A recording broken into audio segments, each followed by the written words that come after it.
Where are you from? How did your journey into cycling start? I am born and bred in the Highlands of Scotland, so from Inverness, and my childhood was very much that sort of rural, being outside playing, you know, like jumping in rivers, building dens, just sort of really felt at home in the outdoors. But it wasn't until I was 24 that I actually got introduced to the sort of world of outdoor activities, and I went to the local college. They were running an introduction to outdoor pursuits, and I went along, and it was the 6-month course, and you got like 6 weeks of each activity. So you learned to navigate, mountain bike, there was canoeing, we went off out to the Alps skiing and snowboarding, and it just literally changed my life. So how did you go from kind of doing mountain biking to these ultra distances and cycling around the world? Yeah, it sounds like a really big jump, doesn't it? Like, yeah, I like bikes, now I'm going to cycle around the world. But it was actually, you know, it was all just like baby steps that I took. It was never biking in the beginning. It was just being out on the hill, so like hill walking, doing a bit of climbing, scrambling around, sort of expeditions in the hills is what I really, really loved. And it was during that time that I realised that I had this like diesel engine in me, that I had I could just keep going. I was never going to be the first to the top of the hill at the start of the day, but give me the 10th summit of the day and I'd be up there. And then I'd sort of heard about the Highland Trail 550. A friend had shown me the track leaders page, and I was watching all these dots, you know, self-supported bikepacking race. It must have been like 2014. Iona Evans was the only woman that was there doing it, one pink dot on the screen, and I was like, why is there no other women doing this? This looks amazing.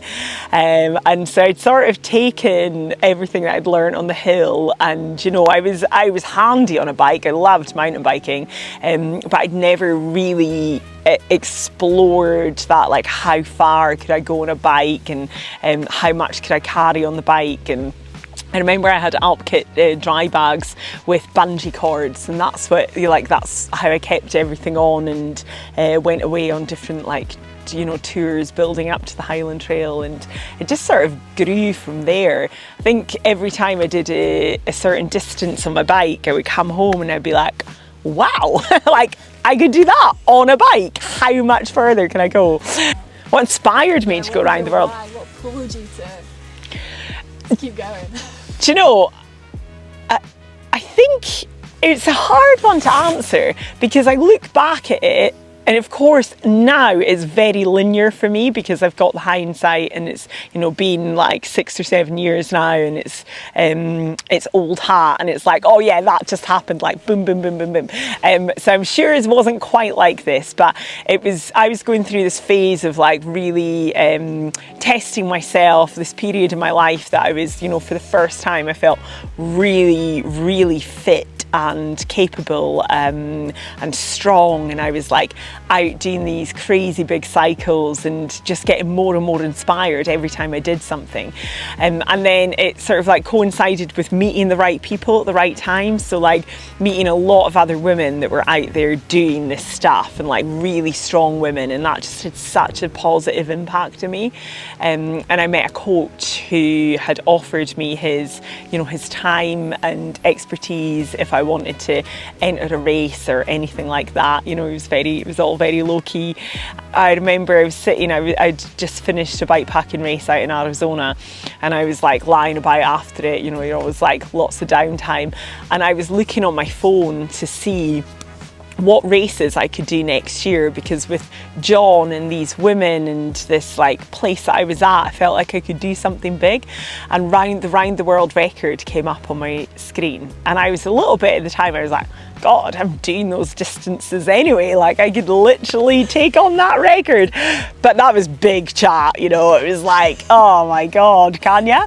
But it was one of that ones that once I thought about it, I found it very hard to let go. I was like, yeah, but I think I could, because I knew, like, I'd built up, it's a massive thing riding around the world, but the skill set that you need, it's like living on your bike, your campcraft, being okay on your own, having the resilience to not know what's going to happen later on that day. I'd literally like built all that skills up already, like I had that in my toolbox. So riding around the world was almost just an extension of what I was doing anyway.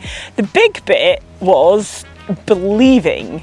Like, you know, in that early stages where you're like, oh God, is this mental? Am I just gonna like fail big time, fall flat on my face? Am I, you know, like I just kept remembering 14-year-old me writing all the own notes to get out of PE. And now like 37 or 38-year-old me was thinking about riding around the world and trying to break the record. And it was hard not to be that 14-year-old girl inside and have those sort of like worries, and you know, remember that I'd put the work in to be able to believe that and to do it. How do you think we can inspire more girls to have that belief in themselves? I mean, it's a question that could be answered on so many layers, can it? And I think it starts from such a young age. You know, even like as young as toddlers, like what are we telling our girls that they need to play with? What are we telling our girls that they need to feel?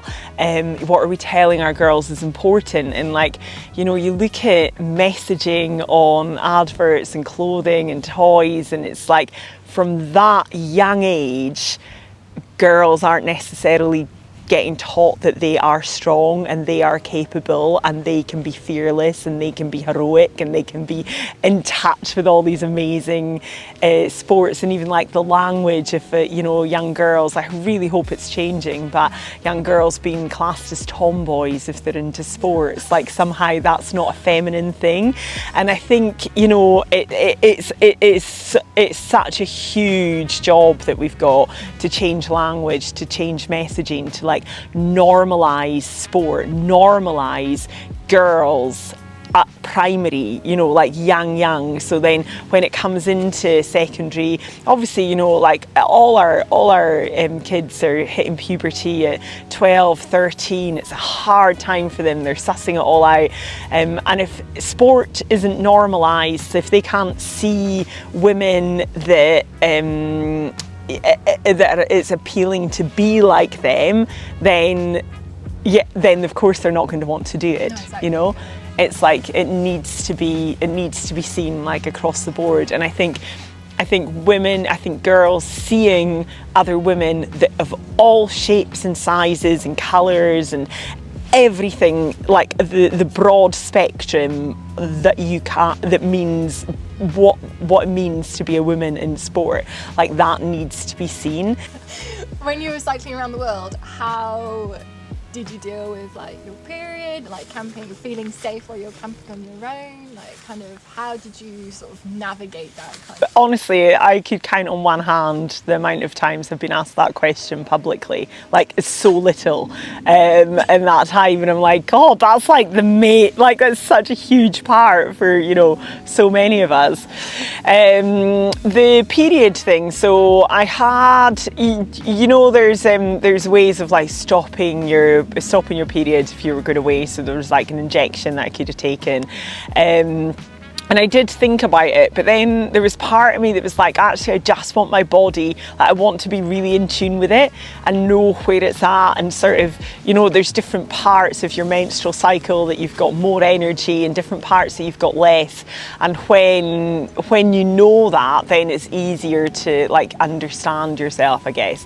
I, like any bike race that I've done, I literally will always, without a doubt, start my period the day of the bike race. And then you've got the whole management of it, and so it was just sort of like it's sort of part and parcel of it, I guess. But I think I would say to women that were worried about that, then definitely like if you know when they're coming, then like book a bike trip in and like you go and suss it out. Like, what are you going to use? You know, there's so many different sanitary options that products that you can use now, or not use, and just like take spare, you know, take spare clothing, and if that works better for you. So I think it's all like personal choice. What are you comfortable? What's comfortable riding with, and that might fluctuate as well, like throughout your menstrual cycle, and what's comfortable. So don't shy away from trying out different things. I think safety. Yeah. Oh man, yeah, safety is a funny one, isn't it? Like, because I was way more used to bivvying out and camping out in the mountains, and actually I guess I hadn't done that much road riding. I'd done loads of road riding, but I hadn't done that much road bivvying before I went round the world. I feel like I remember the first few nights thinking, oh yeah, this is much harder to find somewhere because you're so close to people, whereas when you're out in the hill, you know, you can always find something. At night time, I just want to move through places, so I was riding a lot through the night. I had a big ponytail at the time, so I would just like tuck it into my jacket and I would just not stop places at night. I wouldn't linger about, and I don't know if that's a female thing or just a solo traveller thing, that you know, like that you don't want to be a vulnerable person, like to be seen as vulnerable on your own. So I feel like if you're just a moving figure, then that makes me less vulnerable, and that felt quite good. And then I would choose places to sleep that I felt I wouldn't get woken up in the morning by anyone. So, but it was very hard because like the Russians are up at the crack of dawn and I would still be looking for somewhere to go to bed and they'd be up. So yeah, I just sort of got a sense for what was okay. You know, I was like tucking out of the way of places, but then sometimes I would just sleep in a bus stop in the middle of a town and still be there in the morning, and people queued up for a bus, and yeah, it depends how tired you are. But I mean, I think, you know, it's like anyone travelling on their own needs to listen to their instincts and not tell people where they're sleeping necessarily. What piece of advice would you give to somebody who is perhaps just starting out on their cycling journey? I think when I look back at my own way in, like my own journey in, you know, when I went to college, it was a 6-month course, and then I finished college and I had none of my pals were doing this stuff. I didn't have any kit, I didn't have any money for kit, and I was like, just sort of like made little connections, borrowed anything I could, and did a lot on my own, like tried out any club I could, just like, I was just like, having that, like, basically don't wait for other people to do it with, you know, like have the belief that if you go out and do it and start telling people or showing people that you're doing it, you will attract the people that you want in your life. You will get your crew, but it can be quite lonely and quite daunting if you've not got that sort of people to start out with.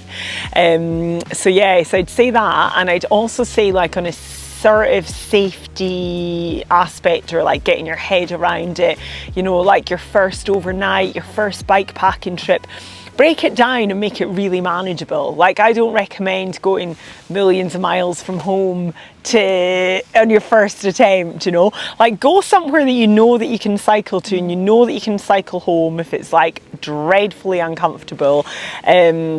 Or like you can get a train or something like that. Just like make it manageable, and then have your first overnight. I would always recommend going for 2 nights, because the first one you'll spend worrying that you're about to die, and then you'll wake up relieved that you've not died. Then you can actually enjoy the second night that you're out.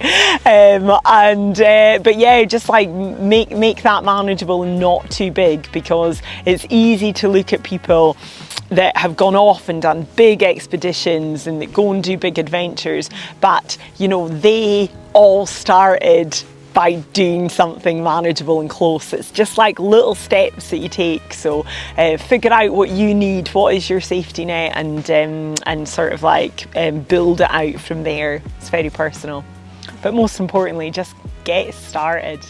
Go for it.